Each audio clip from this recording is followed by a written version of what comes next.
Seguramente recordarán que el encuentro que estaba programado para el martes pasado, que bueno, lamentablemente debí cancelar por el fallecimiento de mi abuela, a quien me permito dedicar esta conversación, Ruth Bialek, Ruth Bat Shmuel, Zichroná Lebrajá, eh, un poco sin buscarlo, obviamente, pero justamente iba a ser acerca de cómo en el judaísmo transitamos el dolor, el duelo, la pérdida, más que nada porque estamos en un periodo de 3 semanas que comenzó este domingo que pasó, no, sino el otro, el anterior, es decir, con el 17 de Tammuz y va a finalizar justamente el domingo 3 de agosto, en verdad el 2 de agosto a la noche, ¿sí? Con Tisha B'Av. Dos fechas que la tradición judía eligió, y digo eligió porque hay mucha controversia histórica respecto de si los hechos que eh, si los hechos que tradicionalmente se dicen que sucedieron en esta fecha, sucedieron en esta fecha o no, pero que la tradición elige como dos grandes fechas relacionadas con la destrucción de la ciudad de Jerusalén. El 17 de Tammuz con la rotura o la brecha en la muralla de la ciudad, y el 9 de Av con la destrucción del templo o de los templos de Jerusalén, Y otras circunstancias, otros hechos que también tienen que ver con situaciones negativas, algunos basados en ciertos cálculos que hicieron los rabinos respecto de posibles fechas bíblicas en la Torá, en el Tanaj, y otros que tienen que ver con la historia propiamente dicha, sobre todo con la, el sitio de Jerusalén en el menos 586 a manos de los babilonios y en el año 70 a manos de los romanos.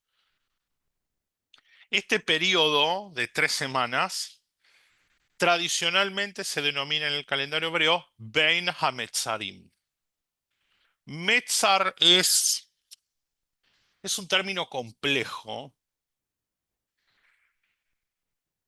por lo menos en mi modesto entender, y quienes tengan mayor dominio del hebreo que yo pueden ayudar. Se podría definir como estrechez, angostura, ¿no? Como algo que comprime. De hecho, la mística judía, la Kabbalah, hace un desarrollo de esto con la palabra Mitzrayim, que es como sí, lo que está como contrayendo. Eh, en nuestro encuentro, allá cuando empezamos con este ciclo de Pesaj, hablamos de la idea de Mitzrayim como aquello que es lo que aplasta de alguna forma. También jugando con la idea de la traición de que es el periodo entre las dos murallas, digamos, entre que es penetrada la muralla de la ciudad y que es penetrada la muralla del templo. Y tradicionalmente se le atribuye a este periodo de 3 semanas cierta cuestión que tiene que ver con el duelo, con la angustia, con la tristeza, con lo cual es propicio y es interesante para utilizar esta fecha como disparador de cómo nuestra tradición judía elabora la pérdida o el duelo. Lo primero que se me aparece para mencionar es que la tradición judía o la sabiduría judía o la cultura judía, pongámosle el nombre que querramos, tenga determinadas formas de atravesar o de elaborar, esta es una palabra clave, la pérdida. No quiere decir que sea mejor o peor que las formas de otras culturas. Prácticamente todas las culturas humanas tienen rituales y textos y ceremonias y costumbres para atravesar la pérdida. Con lo cual no es que vamos a hacer una especie de apología de la forma judía.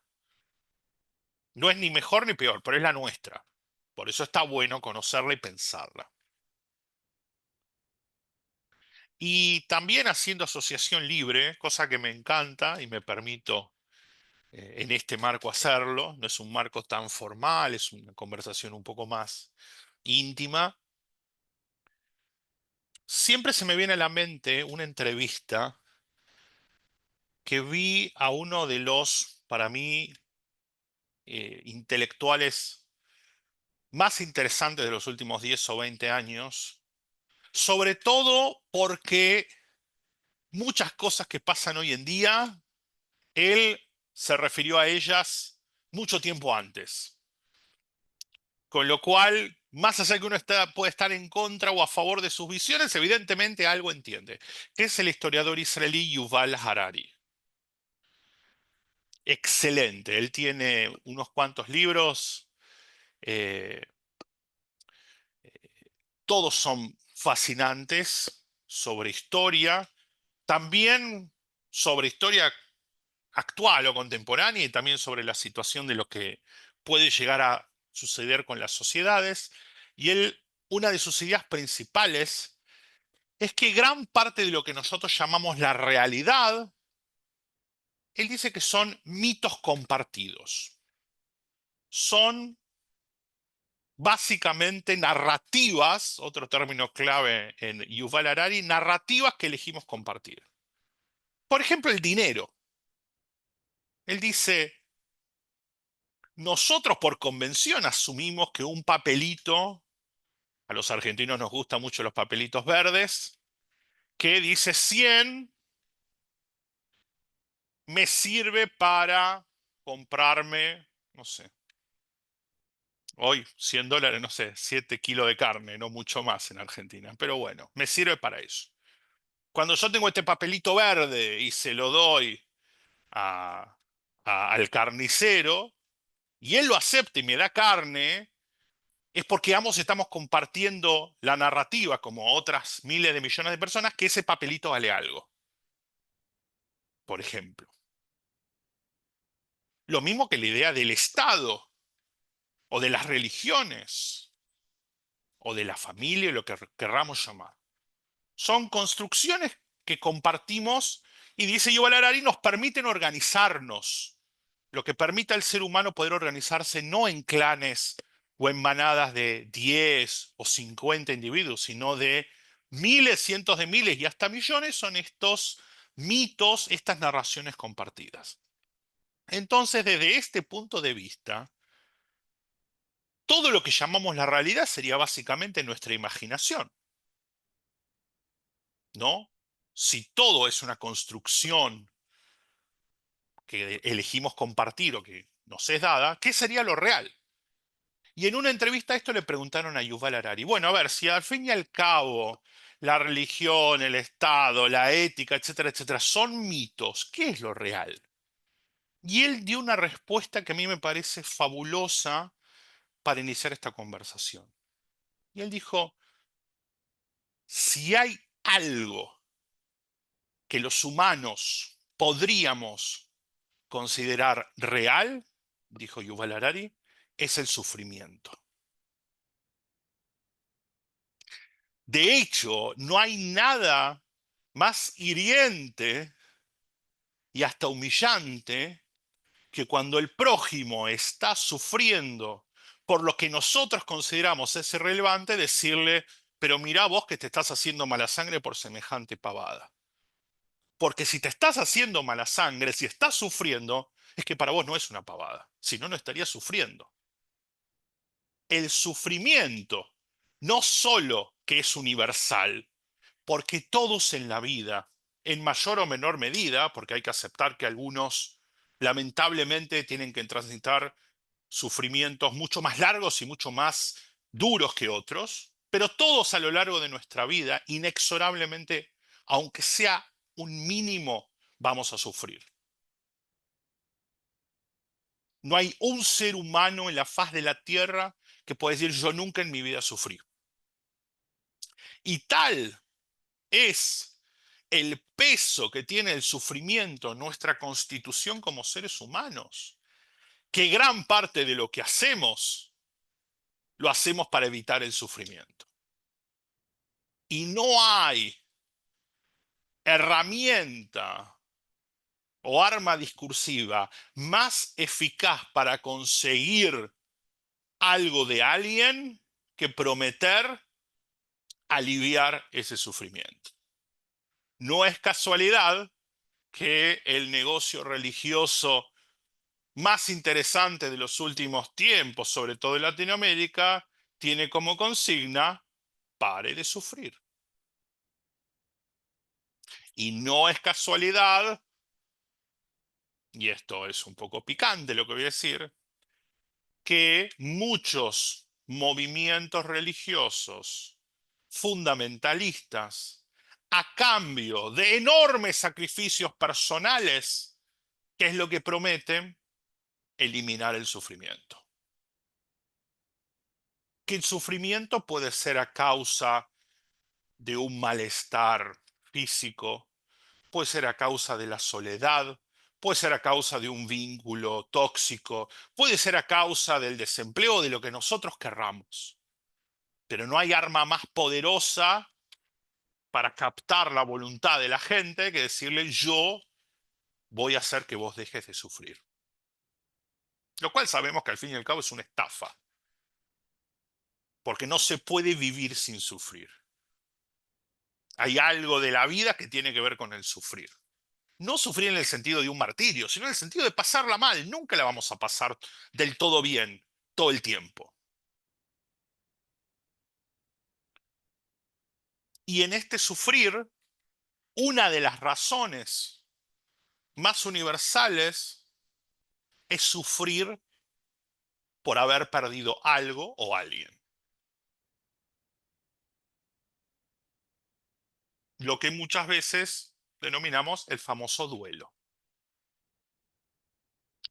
Vamos a ver más adelante que desde un lugar más, si queremos, psicoanalítico, no sería del todo preciso decir que todo sufrimiento por la pérdida es un duelo, porque a veces el duelo no está o no se puede hacer. Y ahí empiezan los verdaderos problemas, y hasta diría yo, y acá sí hablando específicamente del judaísmo, porque del resto quizás no conozco tanto, no me atrevería a hablar de lo que pasa en otras religiones, gran parte de las prácticas judías a la hora de la pérdida son justamente para poder elaborar el duelo de una forma relativamente sana.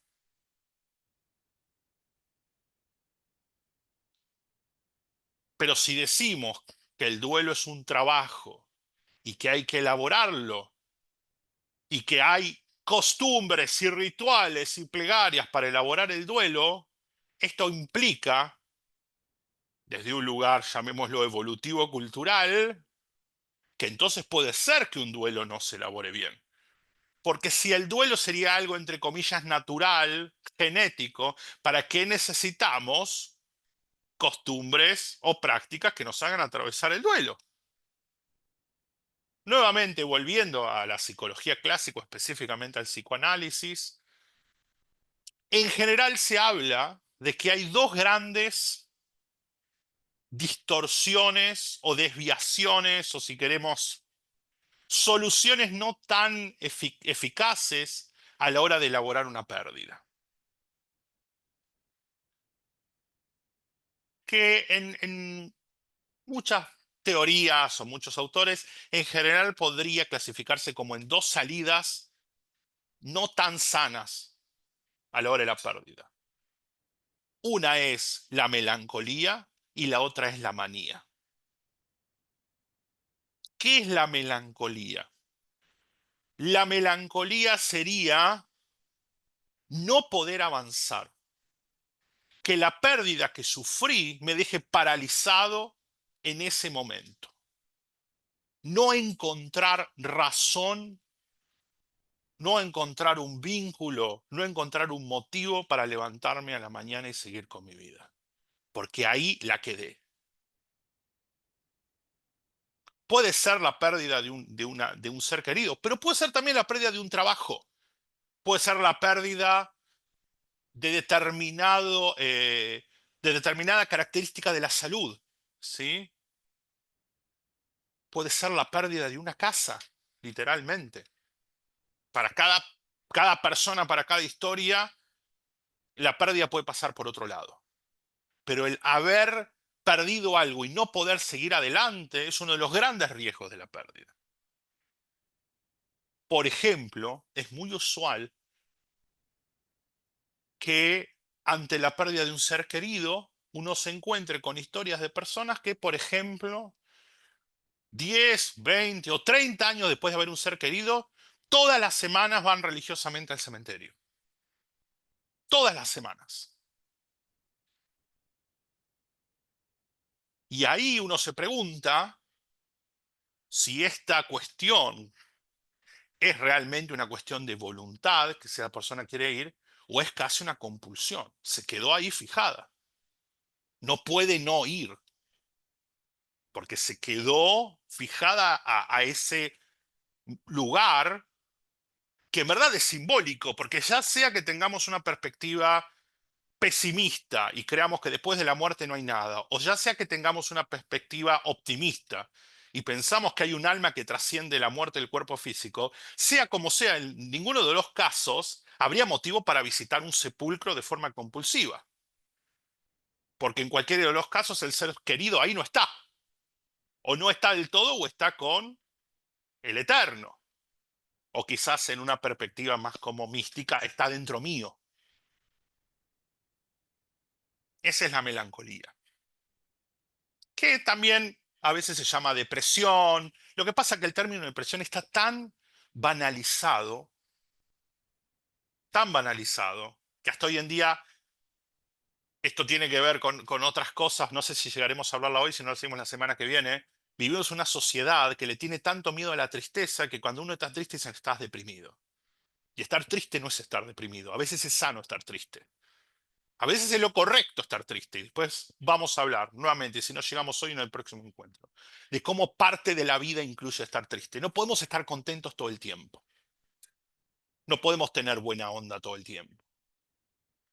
Porque esa negación del dolor es el otro extremo de un duelo mal elaborado, que es la manía, la negación. Aquí no ha pasado nada. Aquí no hubo pérdida. Hacer de cuenta que la vida sigue igual. Esto a veces es muy emblemático, sobre todo por ahí en situaciones donde a lo mejor son los adolescentes quienes reciben pérdidas muy significativas y de pronto es como que uno que ve como que por ahí pierde un ser querido y, y a las horas está yendo al boliche. O sigue, o por ejemplo en los adultos, seguir yendo a trabajar como si no pasó nada. También es muy característico esta negación, que es la otra cara de la melancolía, porque también es no poder elaborar una pérdida. ¿Sí? Entonces, por un lado tenemos el riesgo de ante la pérdida, que como dijimos antes, puede ser un ser querido, puede ser un trabajo, puede ser un objetivo, puede ser una meta o lo que sea, una relación. La melancolía, no poder salir de ahí, quedarse estancado. Del otro lado, la negación, la manía, hacer de cuenta que no pasó nada. ¿Vieron, por ejemplo, ¿se acuerdan? ¿Vieron la película Psicosis, la de Hitchcock de los años 60? Bueno, no, ahora voy a decir un spoiler, así que el que no la vio, si quiere, puede mutearme. ¿Cómo termina la película? Es que al final, Norman Bates, que era este psicópata, eh, había perdido a su madre, pero no había podido soportar la pérdida de su madre y entonces tenía el cadáver de su madre en su casa. ¿Se acuerdan que lo tenía vestido? Y hasta incluso le confería esta orden de matar a estas mujeres que en vida su madre les decía que no eran para él, etcétera, etcétera. Y esta cosa de no poder asumir que ese ser querido ya no está más.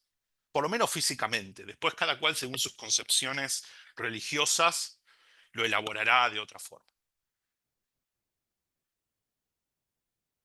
Y en el medio de estos dos extremos está lo que, si bien desde la psicología, el psicoanálisis se llama trabajo de duelo, muchas sabidurías ancestrales, entre ellas el judaísmo, ya lo reconoce. ¿Por qué? Porque nos asignan tareas y prácticas específicas a la hora de la pérdida, entendiendo que simplemente sentarnos y dejar que el tiempo pase tampoco necesariamente va a solucionar nada. Algo hay que hacer, aunque ese hacer sea dejar de hacer. Y esto es una paradoja, porque dejar de hacer también es hacer. No ir a trabajar durante una semana es hacer, porque estoy eligiendo no ir a trabajar, por ejemplo. Entonces vamos a pensar algunas prácticas que el judaísmo ordena, recomienda, bueno, cada uno según su propio marco religioso, pero que propone a la hora de este trabajo del duelo. ¿Preguntas hasta acá?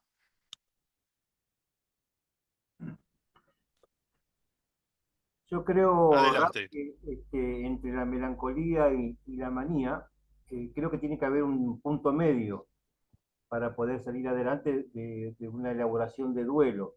O sea, muchas veces quedarse en que me pasó tal cosa es un extremo y dedicarme a hacer cualquier cosa para olvidar lo que me pasó es el otro.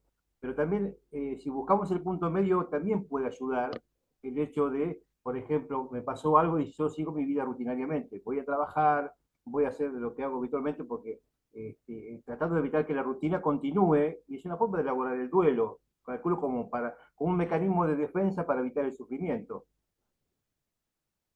Excelente, excelente lo que traes.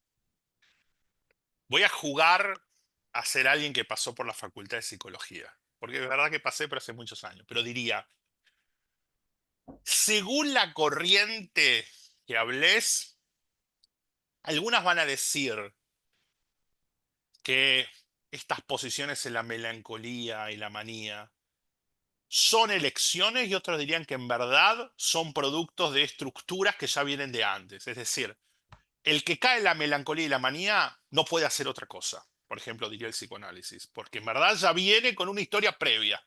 Nadie quiere caer en la melancolía y nadie quiere caer en la manía. Ahora, hay otras corrientes que dicen, bueno, sí, puede ser, pero podés activamente tomar medidas para, aunque tengas esa predisposición, por genes, por historia, por lo que sea, evitar eso, porque también de ese lugar sería un lugar muy como fatalista. Bueno, si te toca, te toca. No necesariamente. Sí, lo que creo que cualquier profesional de la salud puede afirmar, y esto va muy en sintonía con el judaísmo, es que independientemente de la mochila con la cual carguemos, hay una serie de prácticas que pueden contribuir a que ese sufrimiento, que puede ser a priori intolerable, pueda transitarse de la manera, diríamos, menos intolerable posible, sin pensar que vamos a encontrar una fórmula mágica para no sufrir, porque eso es infantil. Mucha gente se decepciona de las religiones y dice no sirven para nada porque en lo profundo están decepcionados porque la religión no les solucionó sus problemas. Yo conozco muchas personas que detrás de una supuesta sofisticación del ateísmo, lo que hay es una gran decepción, porque en muchos casos, viniendo de familias religiosas, al entrar en la adultez o en la juventud, se dieron cuenta que la religión no soluciona nada. Y tienen razón, porque la religión creo que trae más problemas que soluciones, trae más preguntas que respuestas.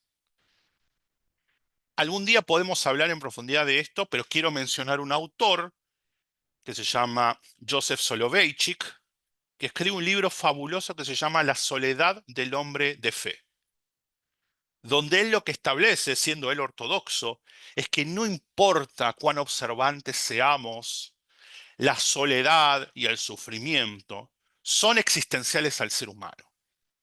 Y no hay nada más ingenuo que pensar que por rezar 3 veces al día o por comer kasher o lo que sea, vamos a estar exentos de sentirnos solos.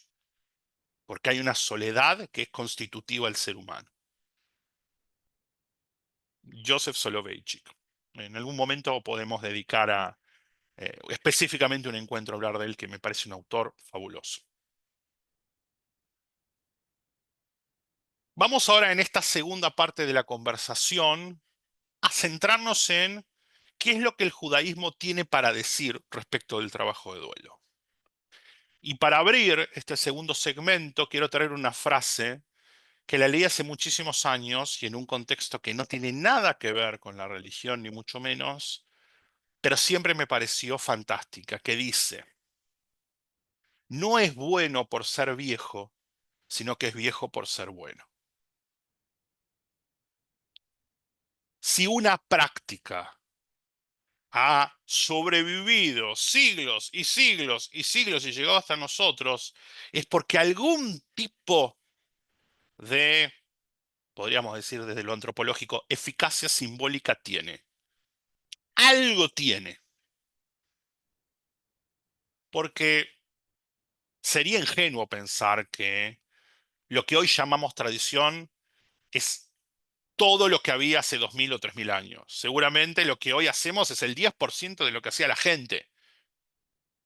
Y quizás hay un 90% que se perdió porque simplemente la gente no le encontró el sentido. Y nos llegó aquello que sí le encontraron el sentido. Porque el judaísmo además es una religión muy democrática. De hecho, hay fuentes, sobre todo rabínicas, que afirman que un precepto o una práctica que muy poca gente puede cumplir, tiene que darse baja. Porque no tiene sentido, no se puede ir en contra entre comillas, la voluntad popular, por decir así. Entonces, el primer factor clave que nos trae el judaísmo a la hora de elaborar el duelo es, o casualidad, el tiempo. Y en la elaboración del duelo, la tradición judía es muy clara respecto de que hay ciclos, en donde en lugar de salir automáticamente del duelo, lo cual sería absolutamente artificial, lo que hacemos es salir gradualmente. Vamos, entre comillas, desgastando el duelo. Voy a hacer una analogía que se me ocurre en este momento, con lo cual puede resultar no tan buena, pero bueno, lo tiro. Es como si uno tiene una piedra en el zapato, ¿sí? Si es una piedra, yo puedo estar días, semanas, meses o años, y hasta que no la saque, esa piedra va a estar ahí pinchando siempre igual. Desde ese lugar es, ¿me duele o no me duele? Es binario. ¿La tengo o no la tengo? Ahora, supongamos que lo que tengo no es una piedra, sino es, por ejemplo, un pedazo de tierra que está bien dura. Al principio me va a molestar mucho, está bien dura. Ahora, cuando la voy caminando, de a poco se empieza a desintegrar, y va a ser un momento donde la voy a sentir, pero ya no me va a doler tanto. Voy a saber que está, pero ya la desgasté. Creo que eso es un poco lo que nos propone el judaísmo con el duelo. No sacarlo de un día para el otro, sino ir de a poco transitándolo, caminándolo, entre comillas. Y también haciendo una especie de sustitución, en la cual al dolor por la pérdida comenzar a mezclarlo así como si fuera una especie de, como una especie de mezcla de fragancias con el agradecimiento por haber compartido, aunque sea una parte de la vida, con el ser querido. Este doble juego entre recordar y olvidar. Dejar de lado el sufrimiento para quedarse con la esencia. Esto a mí me parece muy sabio porque caer en la lógica binaria de, bueno, hoy se terminó el duelo, es una ilusión, porque lo afectivo, y podemos hablar de cualquier tipo de pérdida, se va, entre comillas, diluyendo, va perdiendo la intensidad, no es que se corta. Y de hecho, cuando uno quiere cortarlo de raíz, y en nuestra sociedad, ¿cuál es el fetiche que usamos para intentar cortar el sufrimiento de raíz? Los antidepresivos, ¿sí? La industria farmacéutica, donde incluso hasta diría, todo dolor queremos suprimirlo ya. Entonces ayer fui a correr y hoy me duele un poco las piernas y me tomo un ibuprofeno. Me decir, bueno, sí, si fui a correr me va a doler las piernas. Y me dijeron que lamentablemente no van a contar con más conmigo en el trabajo y en vez de decir, bueno, sí, me voy a sentir triste, me tomo un Alplax, ¿sí? O un clonazepam o lo que sea para no sentirme mal, ¿no? Estas cosas de siempre, el dolor es el peor enemigo, cuando en verdad el dolor, incluso desde lo biológico, es mi amigo. ¿Por qué? Porque el dolor es una señal de que algo no está funcionando bien. Ese es ese es el valor del dolor. Y de hecho, los peores problemas, ya sea en la salud física o psicológica, se dan cuando justamente hay distintos, distintos padecimientos que no dan dolor, que no dan síntomas, porque ahí no puedo hacer nada al respecto. Entonces, eh, esta idea de suprimir de raíz todo es muy poco efectiva, porque ahí lo que no hay es el trabajo, y el trabajo tiene que ver con el sufrimiento, el trabajo de elaborar una pérdida. El saber que ante una pérdida voy a experimentar dolor, porque es parte de mi condición humana. ¿Qué propone la tradición judía? Tomando a la pérdida de un ser querido como el paradigma del duelo, que nuevamente podemos decir que no necesariamente todo duelo es por la pérdida de un ser querido, pero lo que propone es, por un lado, una serie de prácticas, en primer lugar, que uno debe hacer hasta que pueda darle sepulcro a ese ser querido, hasta que pueda dar un cierre a esa pérdida.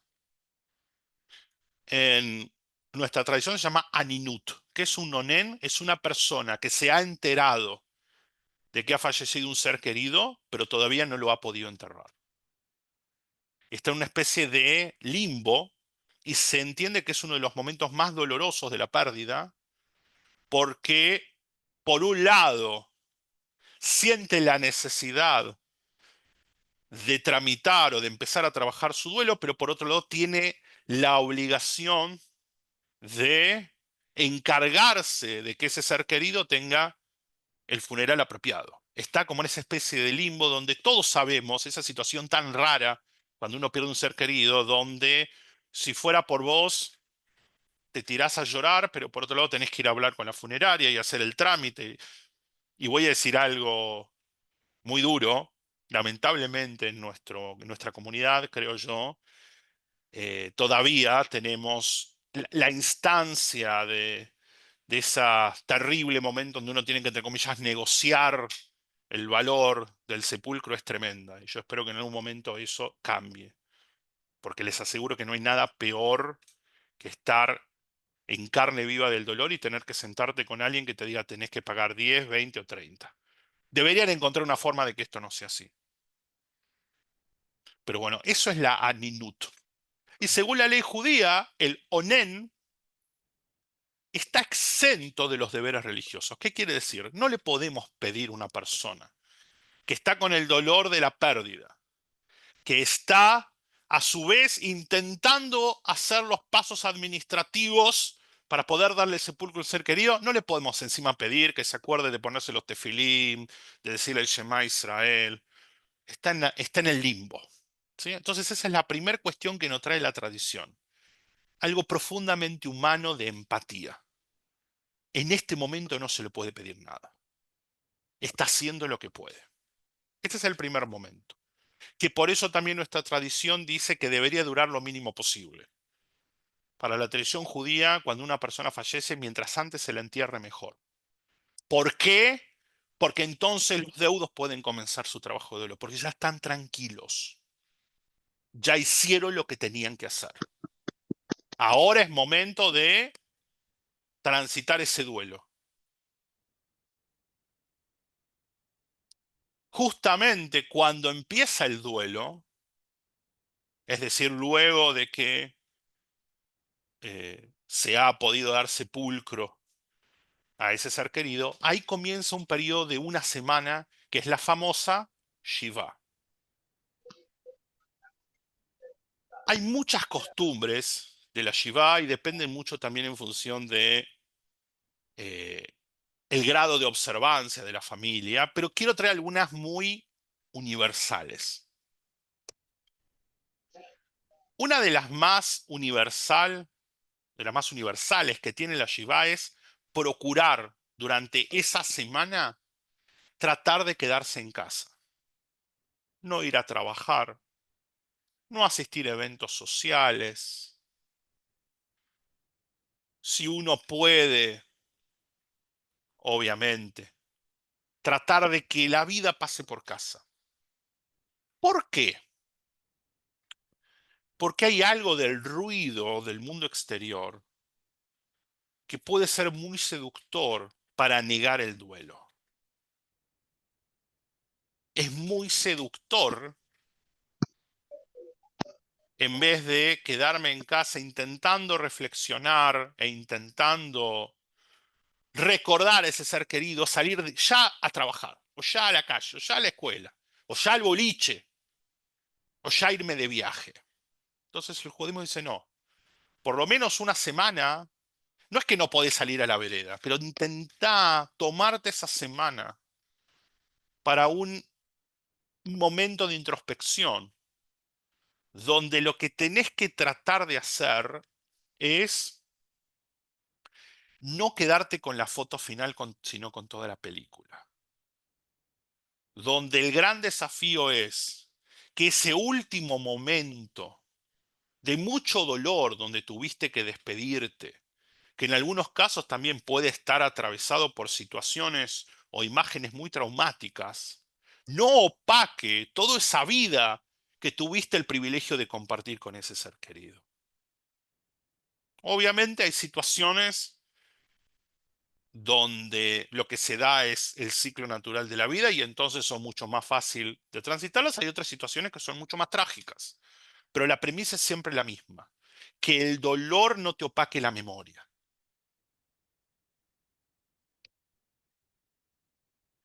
Otras de las costumbres de la Shiva tiene que ver con el reconocimiento de que cuando perdemos un vínculo, deberíamos comprender cuán banal es todo lo demás.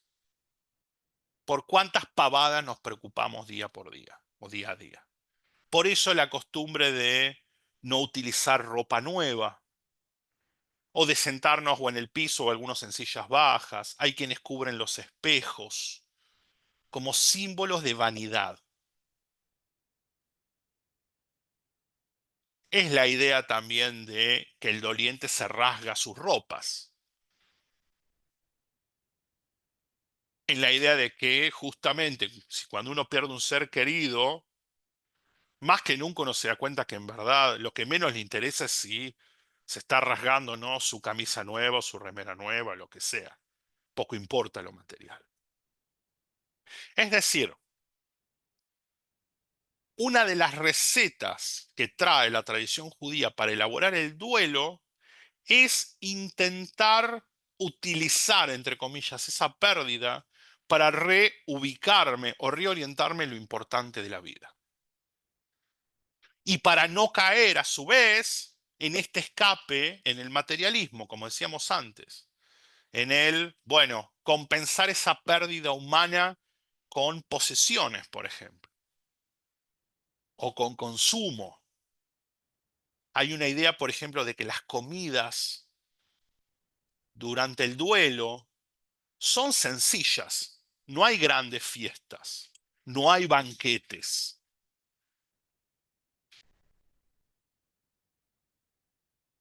Y creo yo que el principal elemento de la Shiva, además de, como dijimos, de quedarse en casa para desconectarse un poco del ruido del mundo y de estos símbolos de, vamos a decir, humildad, también me faltó incluir, por ejemplo, el tema de no afeitarse, etcétera, es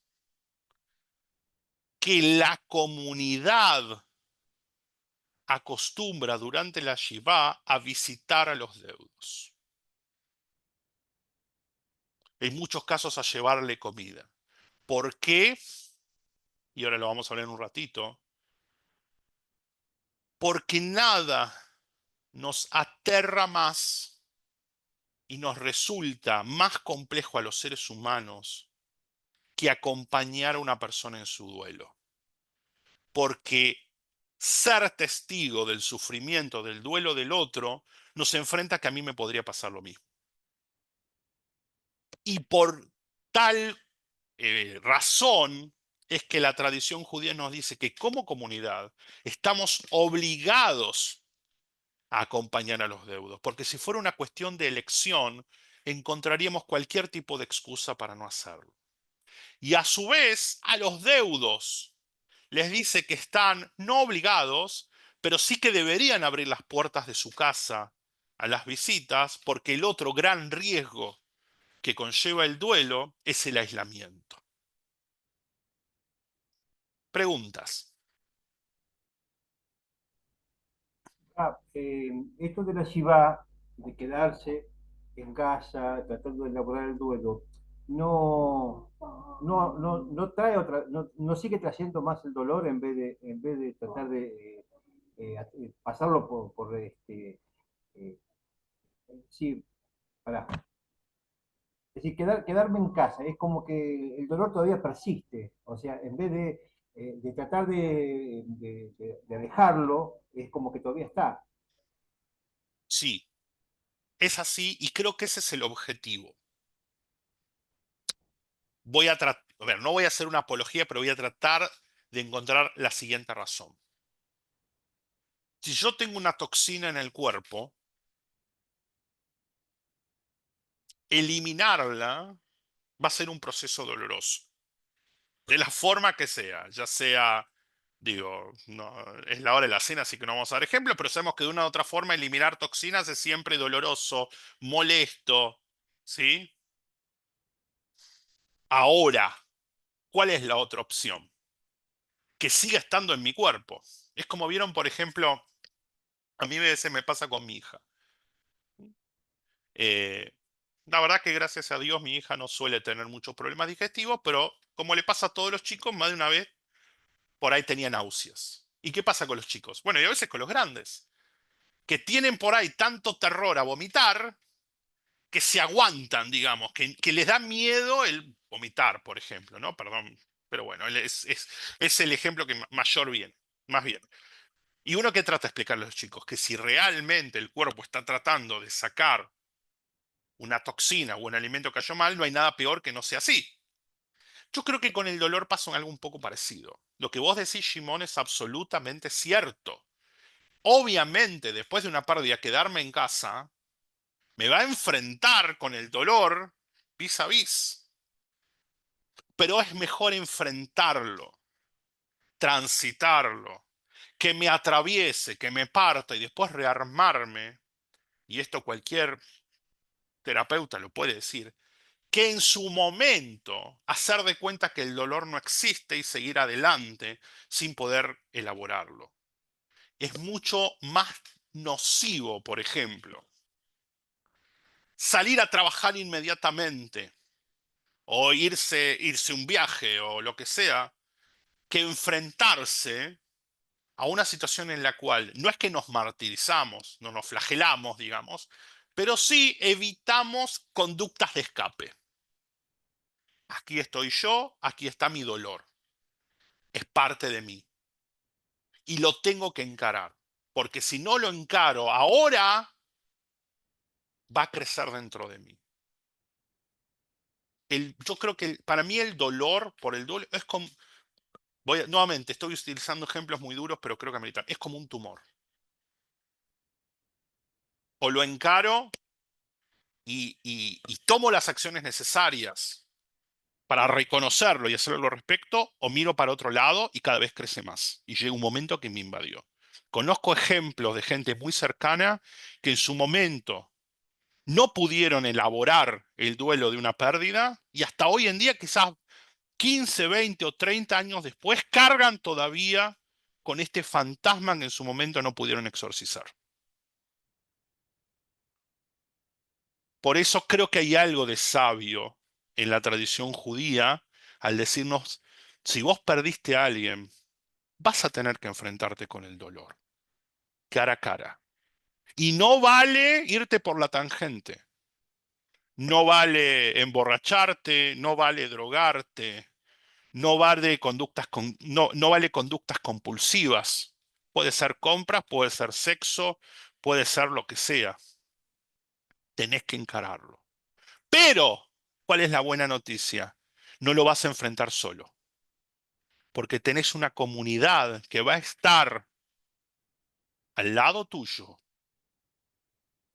abrazándote, pero sin asfixiarte, cerca tuyo para agarrarte cuando ya no puedas más.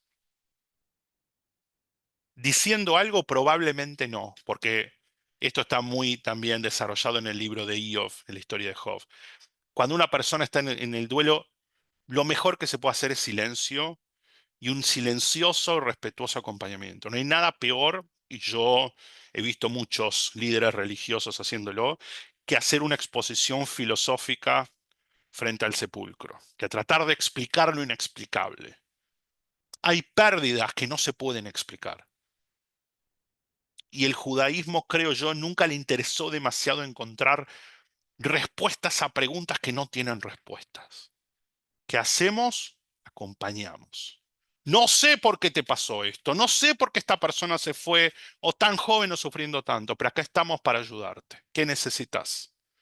¿Necesitas un abrazo? ¿Necesitas que te traiga la cena porque no tenés fuerzas para cocinar? ¿Necesitas que te lleve a tu casa? No, no voy a intentar explicar por qué te pasó lo que te pasó, porque no se puede explicar.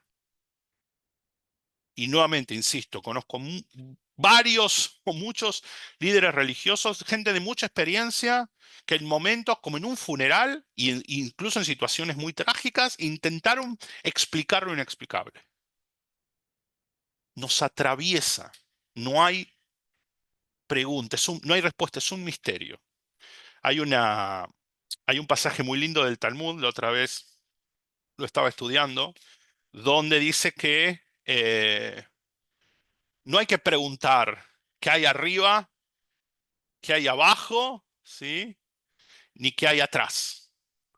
¿Sí? De hecho, hay un midrash que dice que por eso la Torah empieza con la letra Bet y no la Aleph, porque la letra Bet de Bereshit es como una especie de línea con un techo, y dicen los comentaristas, lo que hay arriba, lo que hay abajo y lo que hay atrás, quién sabe. Y esta idea de somos simplemente humanos. Pero sí lo que podemos hacer es acompañarnos en la perplejidad por la pérdida. Cuando finaliza la Shiva, la tradición, sobre todo el Ashkenazí, porque la tradición sefaradí es diferente, pero es muy difundida la práctica de en la sefaradí es luego de la Shiva, el Ashkenazí luego de 30 días, pero siempre está la idea de que inmediatamente después del sepulcro no se puede visitar el cementerio. Y esto es una genialidad. porque la peor tentación y el mayor riesgo ante la pérdida es quedarse anclado al sepulcro físico. Me ha pasado incontables veces como oficiante, como líder espiritual, ver personas que literalmente no se las puede mover del sepulcro, están atornilladas y uno ahí tiene que intervenir y muy cordialmente y muy gentilmente intentar que esa persona salga, porque es el gran riesgo. Quedarse apegado a ese lugar que en verdad es un lugar simbólico, porque al fin y al cabo, nuevamente, como decíamos antes, ya sea que tengamos una perspectiva, vamos a decir, atea materialista o que tengamos una perspectiva teísta y espiritual, en cualquier caso sabemos que ese ser querido ya ahí no está. Lo que está ahí es su cuerpo físico, que ha sido despedido con los honores que amerita. Nota al pie, a diferencia de otras culturas, en la tradición judía, todos nos vamos igual, ricos y pobres. Todos nos vamos con una mortaja y un cajón muy humilde. No hay, entre comillas, funerales de Estado, o no hay alcurnia. Todos venimos al mundo de la misma forma y todos nos vamos del mundo de la misma forma, sin nada, por lo menos a nivel material. Y esto también es muy sabio en la tradición judía. Por eso a mí a veces me parece que este comercio que hay con el tema de tal cementerio, tal lugar o tal lugar, debería ser revisto, porque no sé cuán judío es todo esto. Yo sé que esto es bastante como duro lo que estoy diciendo, y me puede traer algunos detractores, pero si vamos a las fuentes, creo que la práctica debería ir por otro lado. Sí, Shimon. Rap, ¿cómo se elabora el duelo? ¿Cómo elaboran el duelo aquellos que no pueden enterrar a sus seres queridos por sea cual... Bravísimo por esa pregunta, es excelente. Primero que es muchísimo más difícil. Cuando no hay lo que enterrar es mucho más difícil. Muchísimo. Por eso, independientemente de la visión política que tengamos, y no vamos a meter en eso porque no tiene sentido, el dolor por un familiar desaparecido es terrible, porque ni siquiera está la certeza de la muerte. Como hoy en día, digo, les pasa a muchas familias en Israel con los secuestrados. Es terrible. O en la Shoah. ¿Qué dice la tradición judía? Es muy interesante. En algún momento hablaremos más en profundidad, pero que les quiero contar un caso. Una vez hice una ceremonia de una persona mayor, pero se me acerca un familiar y dice, mira, tengo un tío desaparecido. No hay cuerpo. Quiero hacer algo. Y dije, bueno, voy a averiguar qué se puede hacer. Y es muy interesante porque ¿cuál es la idea del judaísmo? Si no, no hay un cuerpo, pero hay algo de esa persona, bueno, se entierra ese algo que hay. Hay un libro, se entierra ese libro. Hay una prenda de vestir, se entierra, se entierra. No hay nada, se hace una placa conmemorativa, pero algo se hace. Por eso, cuando vemos en muchos cementerios los monumentos a las víctimas de la Shoah, por ejemplo. En algunos casos, incluso hasta, y lo que puede decir suena morboso, se han traído cenizas de los campos para enterrarlas. Porque la idea es que tiene que haber un momento de cierre. De hecho, la ley judía es muy interesante lo que dice. Obviamente, en la Mishnah no se va a hablar de, no sé, de un avión o de un auto, se habla de un barco, dice. Pero cuando una persona se fue en un barco y el barco naufragó, no podemos pasar años en estatus de desaparecido. Tenemos que asumir que esa persona ya no está y hacer una ceremonia correspondiente y para que su familia pueda transitar la Shiva. Es decir, cuando no hay un cuerpo, pero hay gran certeza de que lamentablemente esa persona ya no está, hay que hacer una ceremonia igual. ¿Por qué? Porque lo que entendió la tradición judía es que respecto de la persona que se va, nosotros no podemos hacer demasiado. Es decir, si tenemos una creencia espiritual, sabemos que está con el Creador. Y si no, no podemos hacer mucho, pero sí podemos ayudar a los que se quedan.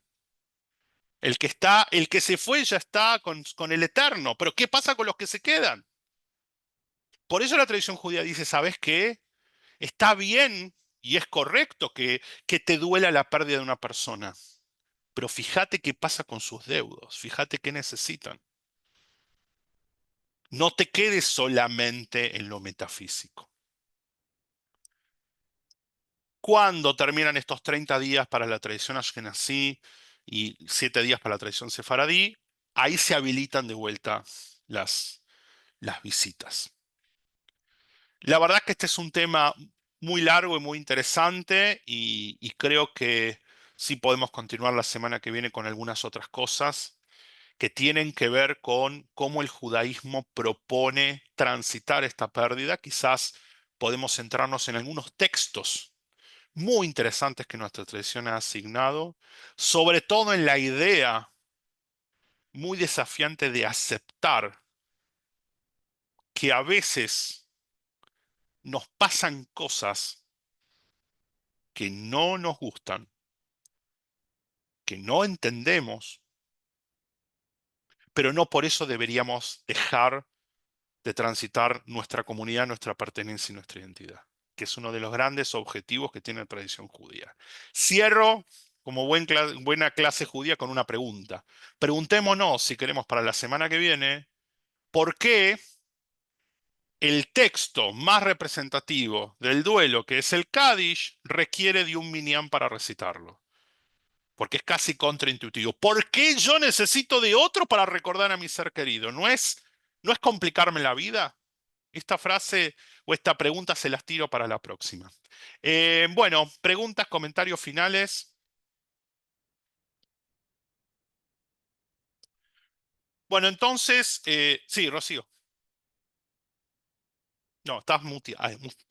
Ahí está. Ahí está.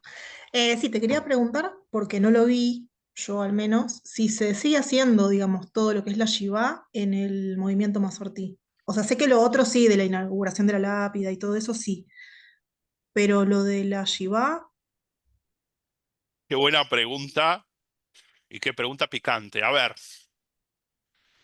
ameritaría otro encuentro, pero voy a tirar 3 o 4 puntas. Primero, la mayoría de las familias que asisten a comunidades mazortí no son mazortí, son laicas. Número uno. Teóricamente, una persona que se defina como mazortí come kasher, respeta Shabbat, etcétera, y hace tefilá 3 veces por día. Eso por un lado. Dicho esto, por lo menos desde la, entre comillas, teología y la halajá del movimiento, la Shivá sigue siendo claro. vigente.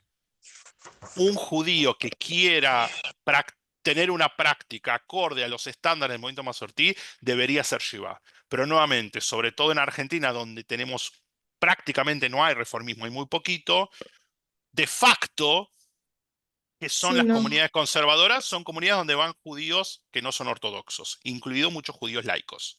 Con lo cual también, aunque yo tengo mis críticas hacia el movimiento conservador, debo decir, nobleza obliga, que muchas veces juzgamos al movimiento conservador por lo que hacen familias que no son conservadoras, que son laicas. Pero volviendo a tu pregunta, sí, el movimiento conservador mantiene la idea de la Shiva, no con Yo me cierto refería a la práctica extremo. igual. Claro, Claro, no, en la mi práctica, pregunta iba a la práctica, porque nunca, sí, teóricamente yo también lo aprendí, pero claro.